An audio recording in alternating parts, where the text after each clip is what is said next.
All right, as this whole Deontay Wilder, Anthony Joshua saga continues to keep going on and on, we're hearing interviews from Anthony Joshua, we're hearing interviews from Deontay Wilder, we're hearing interviews from Eddie Hearn, and we're getting a lot of information here.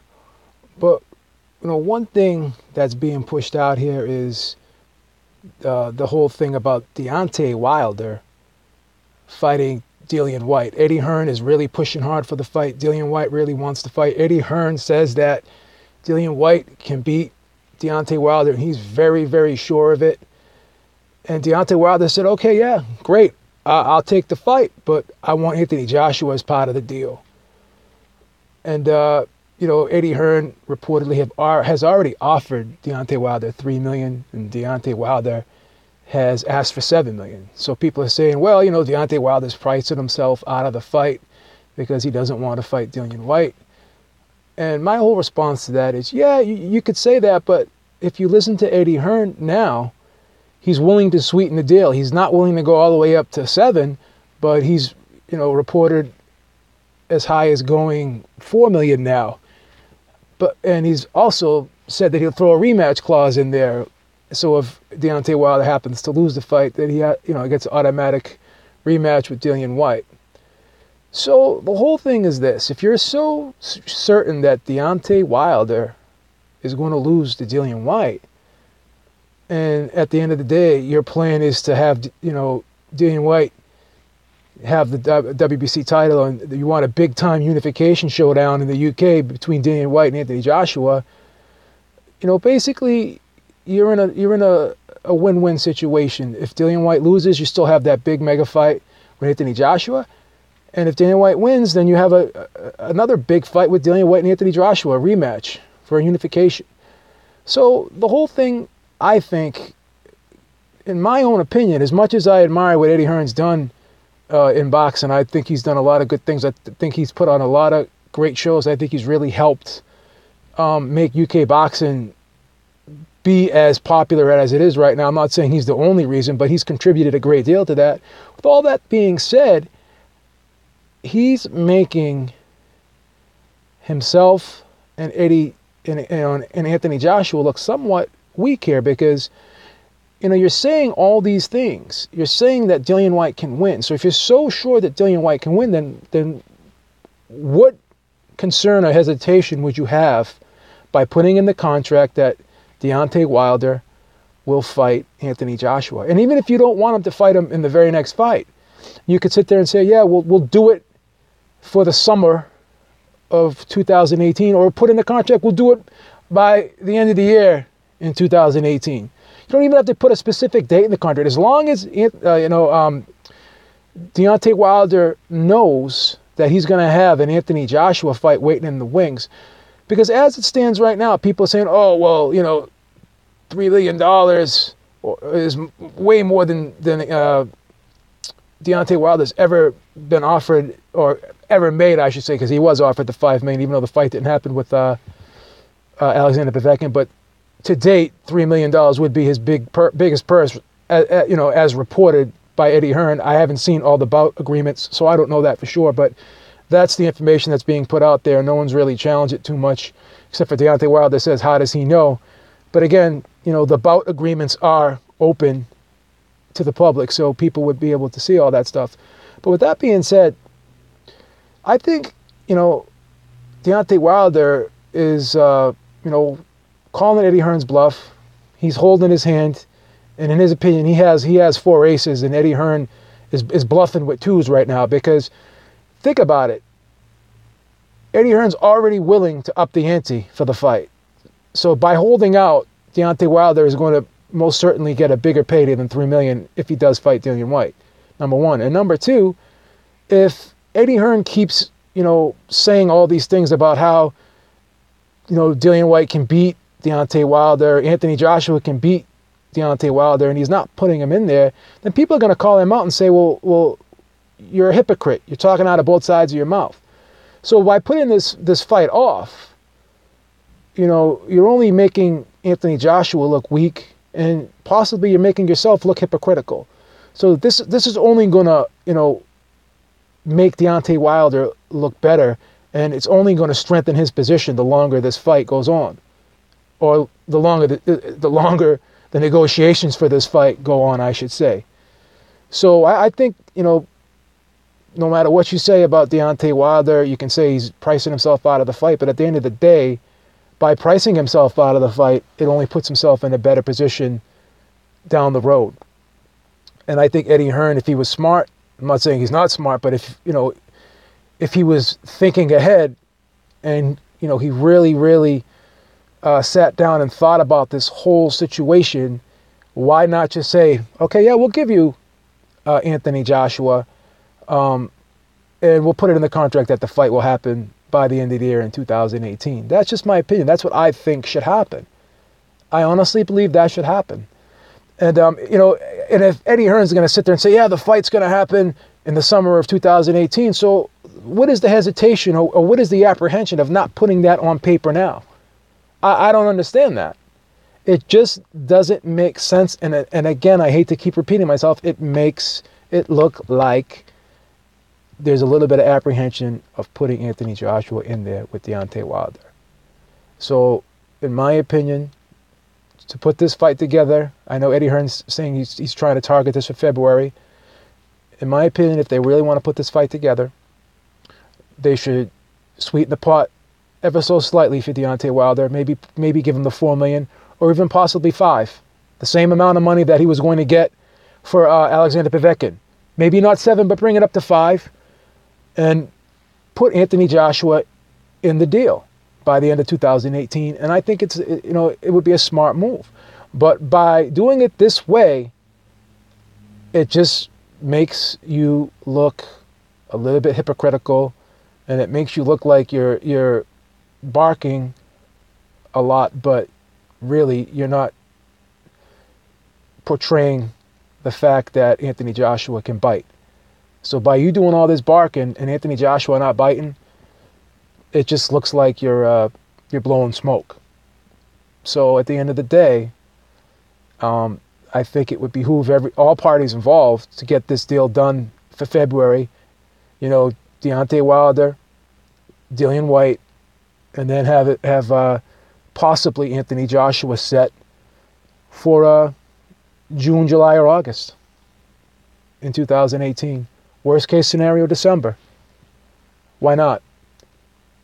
But if you want to do it like outdoors, in a big outdoor arena in the UK, then do it. It would be beautiful to do that in June or July.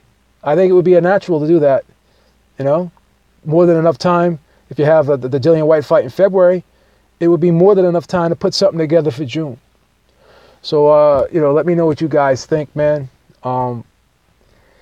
I think Eddie's dropping the ball here. As much as I admire Eddie in terms of his ability to put on great shows and his track record of putting on great shows, I think that, it makes sense to do Dillian Whyte in February with Deontay Wilder and just put it in the contract. The winner gets Anthony Joshua by the end of the year, or at least if Deontay Wilder wins, he gets Anthony Joshua by the end of 2018. Guy just asked, I favor Joshua, but it doesn't matter, if I favor him, Joshua's got to believe himself that he can win this fight, and he shouldn't be saying that, he may not be ready until 2019 to 2020. I mean, once you put that belt on, the training wheels come off, and you're supposed to be a champion. So, in my opinion, I still would favor Anthony Joshua, but, Anthony Joshua's got to... he's got to show and prove. It doesn't matter what I think, what you think, what anyone thinks. He's got to show and prove. And, Deontay Wilder saying all the right things right now. Some people may think he's going over the top a little bit, but you know what? He's amped up. He's motivated. He's hungry. And the resume is weak. I've always criticized the resume, but I don't think you can blame him for the resume 100%. I mean, he signed to fight a lot of fighters that I think would have been interesting and intriguing matchups and competitive matchups, and they didn't happen through no fault of his own. And if he fights Dillian Whyte, there's got to be an upside for him. I mean, he was already got offered $5 million to fight, Alexander Povetkin. So if you want to bring him over to the UK to fight Dillian Whyte, then give him $5 million, or offer him the same amount of money and sweeten up the deal and throw Anthony Joshua in there, and then it's a wrap. It would be a wrap. But you got to believe that, Eddie Hearn says that Dillian Whyte can beat him, and he believes Anthony Joshua can beat him. He's even went as far as saying Anthony Joshua can knock him out in 3 rounds. If you're that confident, then, put your money where your mouth is. Simple and plain. Eddie Hearn, put your money where your mouth is. With all due respect, not taking shots. I'm just saying, your mouth is writing a check that you either cash it or you don't cash it. And so far, you haven't cashed it, right? So far, this check has been held in your pocket. So, we have 2 big weekends coming up: Anthony Joshua, Carlos Takam, and we got, as you know, Deontay Wilder versus Bermane Siverne, which not many of us are excited about. If both guys could come out on top, which I believe they will, and they can come out impressively, it just stirs the pot even more and makes the anticipation for their fight even greater. Let me know what you guys think, man. I just think it makes all the sense in the world to put the 2-fight deal together for Deontay Wilder. And yeah, Eddie, let's get it done, man. The fans want it. Everyone wants it. And at the end of the day, it's good business. It can't be anything but good business, because if you push this fight back and back and back, you never know what could happen. What if Anthony Joshua gets upset? What if Deontay Wilder gets upset? Why take that risk? So put this 2-fight together. Put this 2-fight deal together right now. Anything can happen in sport boxing. Someone can get injured. They can never be the same. To sit there and think that the whole Pacquiao-Mayweather thing, the longer they waited, it ended up paying off for them, and the fight became bigger than it was when it was first originally proposed. There's no guarantee that the same thing is going to happen in this situation. So that's what I think, man. I think the split, honestly, in my own opinion, I think the split should be 60-40. Just like with Pacquiao-Mayweather, the split ended up being 60-40 at the end of the day. It ended up being 60-40 at the end of the day, if I'm not mistaken. It wasn't 7-30. I think it should be 60-40. I honestly believe that it should be that way. Because at the end of the day, this is a huge fight. And I know Anthony Joshua is definitely the A side here, but to think Deontay Wilder brings nothing. If you sign this fight and you start a press conference with these 2 guys, the way Anthony Joshua has that, he's very well spoken, and he has that kind of good guy image, and the way Deontay Wilder kind of has an edge to him, and he could really bring a lot of intensity and excitement to a press conference when he goes off on a tangent with his speeches and stuff. I think the press conference would really make this fight epic. I think, as Guy in the chat said, I think the press conference would be outstanding, and I think this fight could do very well mainstream because of the 2 participants involved and the way they carry themselves. You know what I'm saying?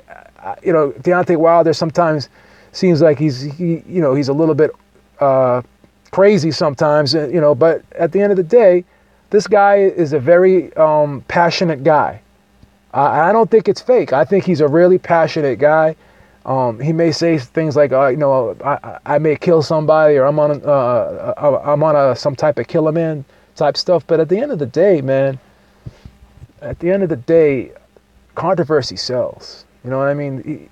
He's got a little bit of a, not as polished, but he's got a little bit of a Muhammad Ali personality. Not as polished, as I said, not as smooth, but he can get people amped up. He can ignite a room. Let's put it that way. He can ignite a room, and that's what you want at these press conferences. You don't want, buddy buddies. You don't want a dry press conference. With all due respect to Canelo and Golovkin, they did respectable numbers, but they're never going to do mega numbers because of their personalities. You know what I'm saying?